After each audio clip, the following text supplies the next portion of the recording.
គឺខ្ញុំចង់ធ្វើការបង្ហាញតិចទាក់ទងនឹងការចូលទៅ link កាតជាមួយនឹង PayPal account របស់យើងហើយខ្ញុំឃើញគ្នាយើងមួយចំនួនគឺមានបញ្ហាក្នុងការ link កាតអញ្ចឹងនៅក្នុងវីដេអូនេះអត្ថប្រយោជន៍ដែលអ្នកនរគ្នាអាចទទួលបានទី1គឺរបៀបឬក៏វិធី link កាតជាមួយនឹង PayPal account របស់យើង full version តែម្ដងទី2អ្នកនរគ្នាដឹងពីកំហុសឬក៏បញ្ហាផ្សេងៗដែលអ្នកនរគ្នានឹងមិនអាច link កាតបាន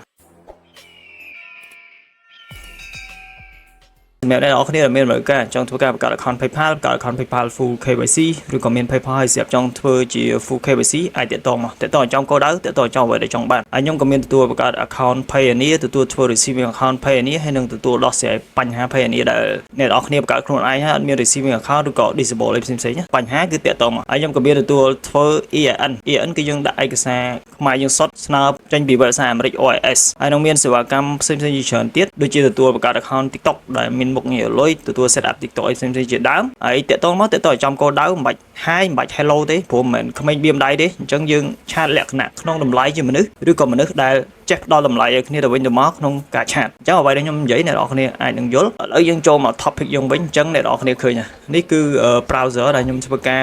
បើកនៅលើ PC របស់ខ្ញុំហើយខ្ញុំចូលមក website PayPal ហើយ PayPal នេះគឺ PayPal account របស់ខ្ញុំផ្ទាល់ទី1គឺយើង login គឺយើងប្រើ email ទី2គឺយើងប្រើ password ហ្នឹងគឺសំដៅទៅលើ password PayPal account មិន password Gmail គឺ password PayPal account អញ្ចឹងអ្នកនរគ្នាអាចនឹងយល់ព្រោះខ្ញុំឃើញគ្នាយើងមួយចំនួននៅតែមានការភ័ន្តច្រឡំរវាង password PayPal accountហើយនឹង password Gmail អញ្ចឹងត្រូវចេះបែងចែកឲ្យច្បាស់មើលច្បាស់អញ្ចឹងកន្លែងនេះវាកំពុងតែដំណើរការចូលនៅពេលដែលចូលមកដល់ step បែបនេះគឺវាទាមទារកូដ6ខ្ទង់ដែលយើងយកចេញពី key two step verification អញ្ចឹងភ្ញៀវឬក៏បងប្អូនយើងដែលទទួលសេវាកម្មពីខ្ញុំទៅគឺខ្ញុំរៀបចំអានឹងឲ្យមកស្អាតហើយអញ្ចឹងចេះមើលចេះ copy ផងហើយណាមួយវីដេអូខ្ញុំបង្ហាញពីរបៀប login ដោយប្រើ key ហ្នឹងគឺនៅក្នុង YouTube channel របស់ខ្ញុំអញ្ចឹងអ្នកនរគ្នាអាចតាមដានមើលឲ្យលម្អិតតិចទៅ yes កុំតាំងខ្លួនចេះកុំមានអំនួតដាក់កូដ6ខ្ទង់ដែលយើង submit ចេញ authenticator app របស់យើងគឺយើងបានកូដ6ខ្ទង់ហ្នឹងកូដហ្នឹងគឺដូររហូតនិយាយរួមមានគ្នាយើងមួយចំនួនតែសួរខ្ញុំថា PayPal យើង login យើងត្រូវធ្វើអាហ្នឹងរហូតមែនអត់ខ្ញុំសួរត្រឡប់ទៅវិញអ្នកនរគ្នានៅពេលដែល login ជាមួយនឹង ABA app ឬក៏ AC app អ្នកនរគ្នាវាយ password ចូលឬក៏ scan មុខចូលឬក៏ដាក់ប្រព័ន្ធសុវត្ថិភាពវាចូលអត់អ្នកនរគ្នាត្រូវដឹងប្រព័ន្ធលុយប្រព័ន្ធធនាគារគឺវាអត់ដូចប្រព័ន្ធ social media ទេអញ្ចឹងអត់មានអីពិបាកពិចារណាទេគឺប្រៀបធៀបគ្នារវាង ABA និង AC ហើយមក PayPal មកគឺអ្នកនរគ្នាអាចដឹងចេះពិចារណាចំណុចហ្នឹង yes អូខេអញ្ចឹងបន្ទាប់ពីយើង submit code ហើយយើង copy ត្រឹមត្រូវ 100% ឬក៏យើង enter 100% ត្រូវហើយយើងចុចយក continueអញ្ចឹងបន្ទាប់ពីចូលមកអ្នកនរគ្នាឃើញនេះគឺ PayPal personal account របស់ខ្ញុំផ្ទាល់ full KYC ហើយនឹងឯអ្នកនរគ្នាចង់បានប្រភេទ full KYC account អាចតាក់ទងមកមានគ្នាយើងមួយចំនួនសួរខ្ញុំថាម៉េចបានចាំបាច់ត្រូវធ្វើ PayPal full KYC ហើយម៉េច basic account ខុសគ្នាម៉េចអីមិនអញ្ចឹង full KYC គឺយើងធ្វើវាឡើងដើម្បីទទួលលុយបានធំក្នុងចន្លោះ24ម៉ោងអីគឺយើងអាចទទួលលុយធ្លាក់ចូល 10k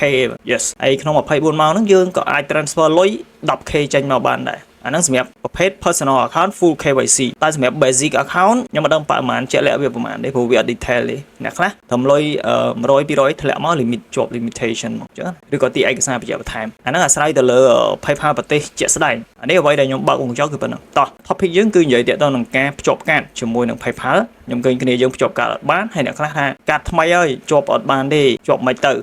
ជាទូទៅគឺខ្ញុំអត់ទទួលឆ្លើយទេព្រោះខ្ញុំអត់ស៊ីឈ្នួល support ទេព្រោះក្នុងក្រុមរបស់ខ្ញុំគឺខ្ញុំឲ្យអ្នកនរគ្នាមើលអ្វីដែលខ្ញុំអាប់ដេតថ្មីហើយអ្នកនរគ្នាមើលវិធីឬក៏របៀបផ្សេងគឺខ្ញុំបានបង្ហាញនៅក្នុង YouTube channel ខ្ញុំអត់ទទួលឆ្លើយចេះចោះទេអ្វីដែលខ្ញុំអាចឆ្លើយបានគឺអ្នកនរគ្នាតាក់ទងមកជាមួយនឹងសេវាកម្មរបស់ខ្ញុំត្រូវការធ្វើនេះធ្វើនោះអីចឹងទៅហ្នឹងព័ត៌មានជាមួយនឹងសេវាកម្មរឿងព័ត៌មានសួរផ្ទាល់ខ្លួនគឺខ្ញុំអត់ឆ្លើយអាហ្នឹងយើងនិយាយគ្នាច្បាស់វីដេអូនេះគឺខ្ញុំបង្ហាញពីរបៀបភ្ជាប់កាត full version តែម្ដងហើយចាំមើលថាការភ្ជាប់កាតរបស់ខ្ញុំមានបញ្ហាអីហើយខ្ញុំនឹងឧទាហរណ៍ជាក់ស្ដែងមួយថាហេតុអីបានកាតនឹងភ្ជាប់បានហើយមួយទៀតហេតុអីបានកាតនឹងភ្ជាប់បាន yes អូខេអញ្ចឹងនៅពេលដែលយើងចូលតាមរយៈ browser Chrome ជាមួយនឹងទូរស័ព្ទដៃយើងក៏បានជាមួយនឹងcomputer យើងក៏បានដែរអញ្ចឹងយើងចូលតាមរយៈ browser មកធ្វើការងារហ្នឹងបាន full version តែបើសិនជាយើងធ្វើតាម PayPal app ខ្ញុំសង្កេតដូចជាអត់កន្លែង confirm code អត់មានកន្លែង confirm code ចេញពី bank របស់យើង yes អញ្ចឹងអ្នកនរគ្នាសាកទៅហើយបើសិនជាករណីភ្ជាប់ជាមួយនឹង PayPal app ហើយអត់មានកន្លែង confirm code ដែលវាផ្ញើទៅធនាគារយើងដើម្បីកាត់លុយ1.95 ហ្នឹងអ្នកនរគ្នាមកធ្វើនៅលើ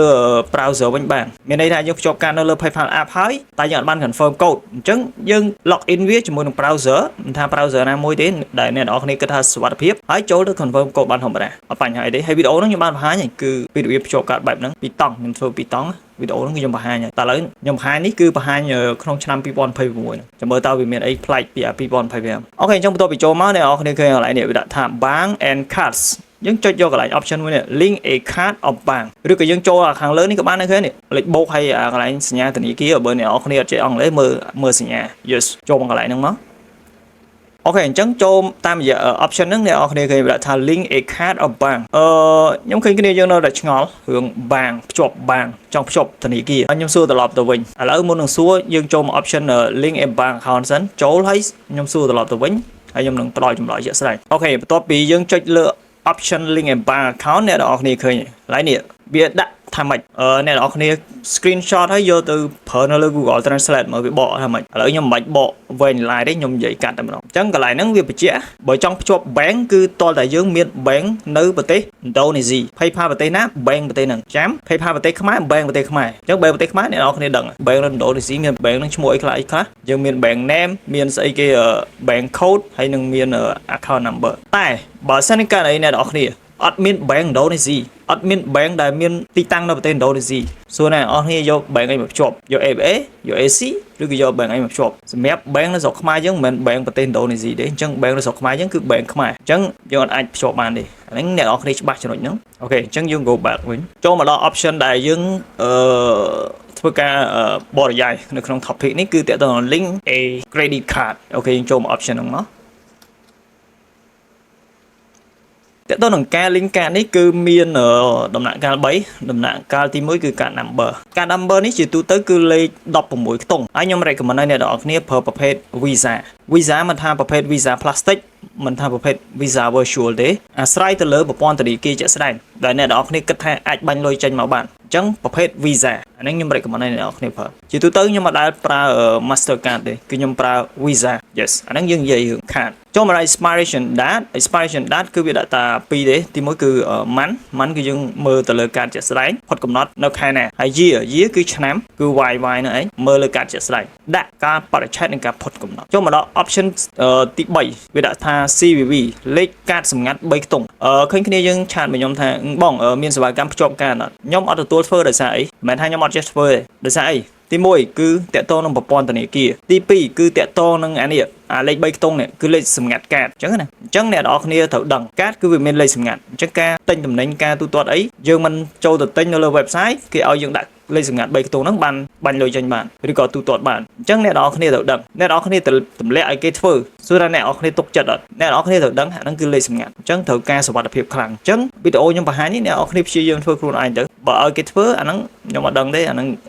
អាស្រ័យលើការសម្រេចចិត្តជាក់ស្ដែងតែសម្រាប់ខ្ញុំគឺខ្ញុំអត់ទទួលធ្វើទេមិនមែនខ្ញុំអត់ចេះធ្វើទេតែខ្ញុំអត់ចង់ពាក់ព័ន្ធជាមួយនឹងប្រព័ន្ធសុវត្ថិភាពរបស់អ្នកនរគ្នាអញ្ចឹងអ្នកនរគ្នាមើលវីដេអូនេះអាចនឹងចេះភ្ជាប់ខ្លួនឯងអូខេតោះឥឡូវខ្ញុំភ្ជាប់ជាក់ស្ដែងហើយជាមួយខ្ញុំភ្ជាប់កាតមួយដែលអត់អាចភ្ជាប់បានហើយវានឹងប្រាប់ថាកាតនឹងអីមិនអូខេអញ្ចឹងបន្ទាប់ពីយើងធ្វើការបញ្ចូលព័ត៌មានកាតរបស់យើងទាក់ទងនឹង card number expiration date ហើយនឹង CVV របស់យើងបានត្រឹមត្រូវអីគឺយើងចុចយក option link card yes ហើយ load មកបែបនេះគឺយើងចុចយក no មកព្រោះយើងមិនបាច់ភ្ជាប់មិនឲ្យវា save ជាប់ browser ទេ yes ដើម្បីរក្សាកាតរបស់យើងឲ្យមានសុវត្ថិភាពអូខេអញ្ចឹងអ្នកនរគ្នាឃើញកាតរបស់ខ្ញុំមួយនេះគឺភ្ជាប់អត់បានទេវាដាក់ថា this card is linked to another's PayPal account អ្នកនរគ្នាមិនបាច់មើលច្រើនទេមើលកន្លែងហ្នឹងវាដាក់តែប៉ុណ្្នឹងគឺយើងយល់ហ្មងមានន័យថាកាតមួយហ្នឹងគឺភ្ជាប់ជាមួយនឹង PayPal account ផ្សេងហី yes ជាក់ស្ដែងគឺកាតមួយហ្នឹងគឺជាប់ជាមួយនឹង PayPal 108របស់ខ្ញុំអញ្ចឹងកាតមួយហ្នឹងគឺយកមក link ជាមួយនឹង PayPal ផ្សេងគឺអត់បានទេកាតដែល link ជាមួយនឹង PayPal ដែលជាប់108ហើយយើងអាច remove កាតចេញគឺយើងមិនអាចយកកាតហ្នឹងមកភ្ជាប់ជាមួយនឹង PayPal account ផ្សេងបានទេអាហ្នឹងចំណុចហ្នឹងគឺច្បាស់លាស់ហើយមួយវិញទៀតកាតខ្លះធ្លាប់ភ្ជាប់ជាមួយនឹង PayPal account ផ្សេងហើយយកមកភ្ជាប់ជាមួយនឹង PayPal ដែលយើងចង់ភ្ជាប់ហើយយើង remove វាចេញពី PayPal ផ្សេងហើយអស់ហើយករណីខ្លះគឺអត់អាចភ្ជាប់បានទេចំណុចហ្នឹងហើយចំណុចទី3យើង link ចំពេលវេលា system របស់ PayPal update អីទៅគឺយើងក៏អត់អាច link បានដែរទោះបីកាតនឹងថ្មីក៏ដោយកាតនឹងអត់ធ្លាប់ភ្ជាប់ជាមួយ PayPal អីក៏ដោយគឺយើងត្រូវដឹងចំណុចហ្នឹងហើយករណីបើសិនជា link មានបញ្ហាបែបហ្នឹងថា link មិនបានអីមិនបានទី1អ្នកនរគ្នាព្យាយាម link តែ2ដងបានហើយបើ3ដងអាចនឹង error ផ្សេងអញ្ចឹងករណី link 2ដងអត់បានចាំស្អែកឬក៏ខាន់ស្អែកយើងចូលទៅ link ម្ដងទៀតបើ link អត់បានទៀតយើងដូរកាតយើង link កាតផ្សេងអញ្ចឹងណាហើយកាតអត់មានអីពិបាកទេបើសិនជាករណី link អត់បានឬក៏ប្រើកាតកើតអ្នកនរគ្នាបិទ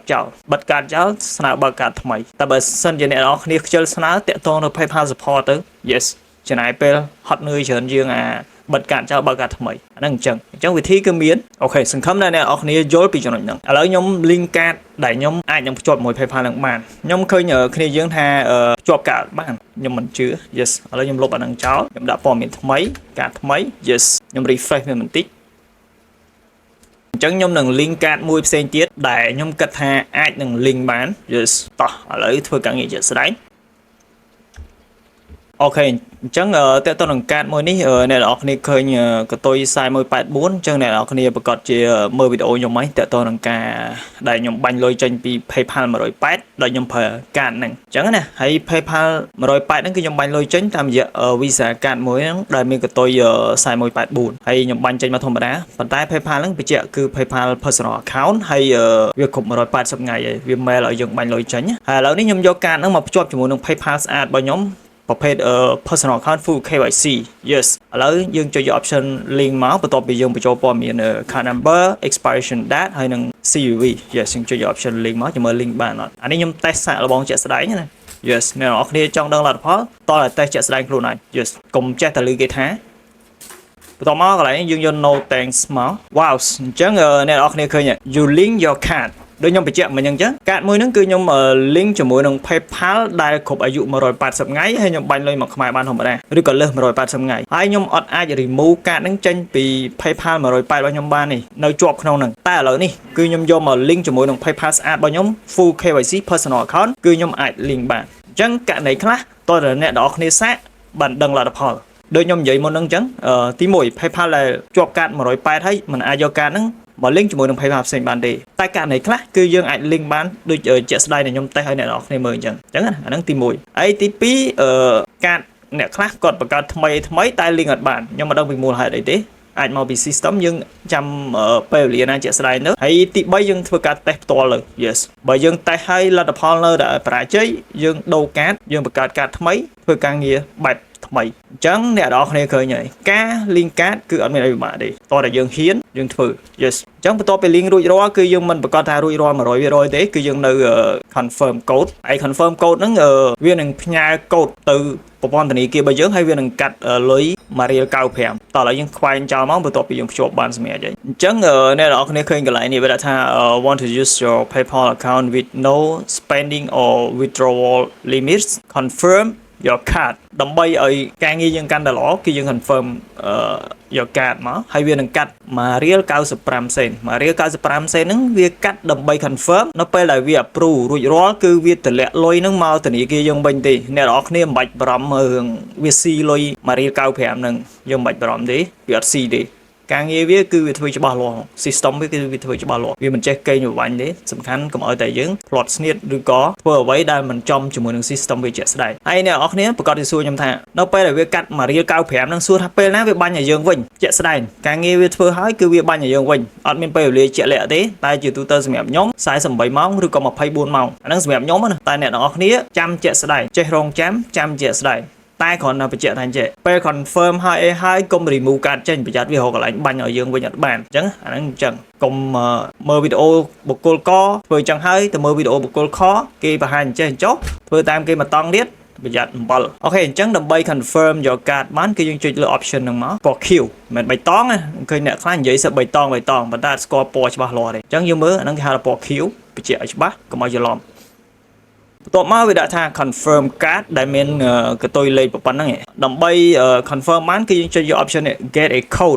code yes យើងចុចយកអាហ្នឹងមកវាផ្ញើកូដទៅហើយខ្ញុំថតដាក់បានទេព្រោះអាហ្នឹងនៅក្នុងប្រព័ន្ធធនាគារប្រព័ន្ធសុវត្ថិភាពអ្នកនរគ្នាប្រកាសជាអាហ្នឹងយកមិនអីមិនវា load ទៅ notification វា load ទៅ option ជូនតំណែងនៅលើប្រព័ន្ធធនាគាររបស់យើង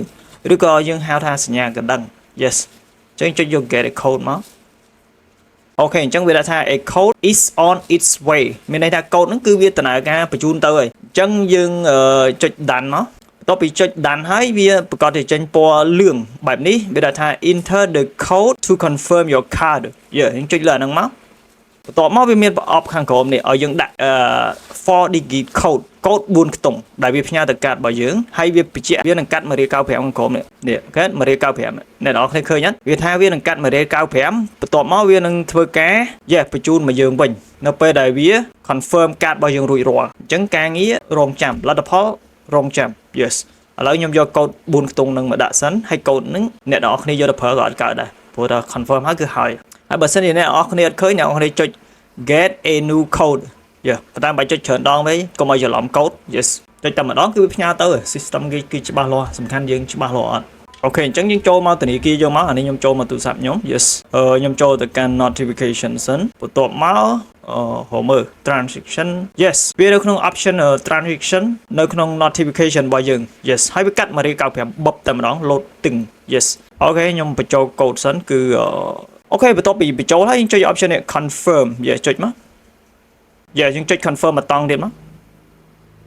yes វាថា your visa virtual prepaid has been confirmed ចុចដានមកអញ្ចឹងអ្នកនរគ្នាឃើញគឺ confirm ជោគជ័យ 100% ការបង្ហាញរបស់ខ្ញុំគឺងាយទេអញ្ចឹងអ្នកនរគ្នាទទួលបានទី1គឺតើតើរបៀប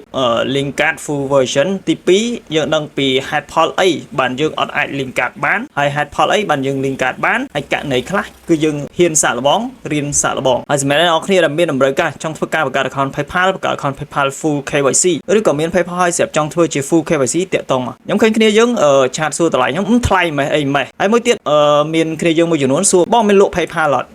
ខ្ញុំបើកវងកញ្ចក់កន្លែងរឿងលក់ប្រព័ន្ធធនាគារអត់មានការលក់ដូរទេយើងត្រូវដឹងប្រព័ន្ធធនាគារគឺបង្កើតដាក់ព័ត៌មានផ្ទាល់ខ្លួនរបស់យើងអ្នកដែលបង្កើត account លក់គឺជាអ្នកដែល fake ព័ត៌មានគឺឬក៏ដាក់ព័ត៌មានคล้ายៗអញ្ចឹងនៅពេលដែលដាក់ព័ត៌មានคล้ายៗឬក៏យើងទិញប្រព័ន្ធធនាគារដែលមានព័ត៌មានคล้ายៗនៅពេលដែលវាទាយឯកសារទី ID សួរថាយើងមានអត្តសញ្ញាណប័ណ្ណយើងមានឯកសារដាក់វាអត់អញ្ចឹងខ្ញុំ recommend ឲ្យអ្នកនរគ្នាកុំគួរណាទិញ PayPal account អ្នកដែលបង្កើតលក់គឺជាអ្នកដែល fake ព័ត៌មានប្រព័ន្ធធនាគារលក់ឲ្យអ្នកនរគ្នាអាហ្នឹងអ្នកនរគ្នាត្រូវយល់ហើយកុំឆានមកខ្ញុំសួរបងមានលក់ PayPal អត់ពាក្យថាលក់នេះគឺស្មើនឹងចោលតើតើក្នុងប្រព័ន្ធធនាគារអូខេខ្ញុំនិយាយក្នុងវីដេអូនេះច្បាស់អញ្ចឹងមិនបាច់ប្រើពាក្យលក់មកខ្ញុំទេអូខេអញ្ចឹងសម្រាប់អ្នកនរគ្នាដែលមានតម្រូវការចង់ធ្វើការបង្កើតប្រព័ន្ធធនាគារ online មួយដែលតាន់ឲ្យដាក់ឯកសារខ្មែរសុទ្ធភ្ជាប់ធនាគារខ្មែរគឺខ្ញុំ recommend ឲ្យអ្នកនរគ្នាប្រើ Payoneer